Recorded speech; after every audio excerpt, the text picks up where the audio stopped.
সাংবাদিকদেরকে অভয় দিতে হবে, তাদেরকে নিরাপত্তার ব্যবস্থা করতে হবে। জুলাইয়ের পরে এই ঘটনাগুলো ঘটবে, তাহলে আমাদের এই জুলাইয়ের নামটা কোথায় থাকলো? গণমাধ্যম কর্মীরা যদি আজকে অনিরাপত্তায় ভোগে তাহলে আমাদের কথা বলার মতো কোনো জায়গা থাকবে না।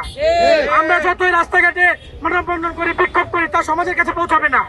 তাই সাংবাদিকদেরকে অভয় দিতে হবে, তাদেরকে নিরাপত্তার ব্যবস্থা করতে হবে। প্রত্যেকটা জায়গায় সাংবাদিকদের জন্য দরকার সাংবাদিক কমিশন গঠন করতে হবে, যাদের মাধ্যমে আমরা সাংবাদিকদের সকল ধরনের সুযোগ সুবিধা দিতে হবে সরকার থেকে।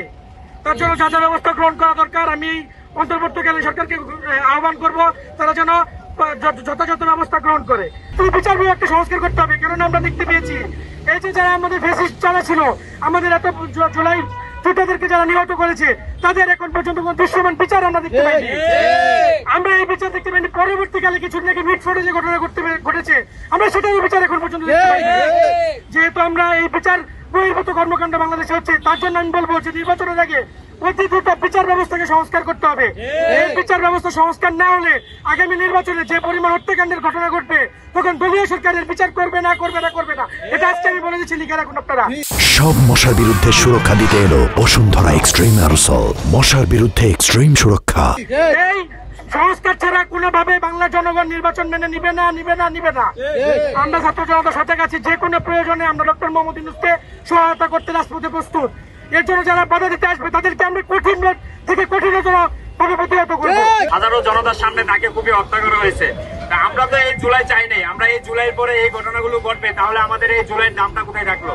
আমরা এই স্বৈরাচার হাসিনাকে আমরা প্রতিহত করেছি কি এই দিনগুলো, আজকের এই দিন দেখার জন্য যে পুলিশের সামনে, প্রশাসনের সামনে, জনগণের সামনে আমার এক ভাইকে সন্ত্রাসীরা হচ্ছে আমার ভাইকে এইভাবে কুপিয়ে হত্যা করবে।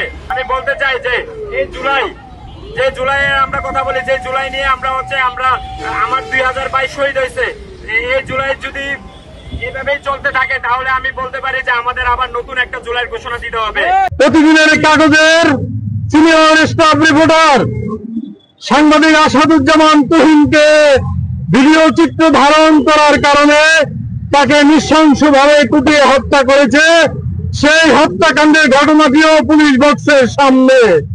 সাংবাদিক হত্যাকাণ্ডের মধ্য দিয়ে রাষ্ট্রের চতুর্থ স্তম্ভকে ভয় দেখানো হচ্ছে।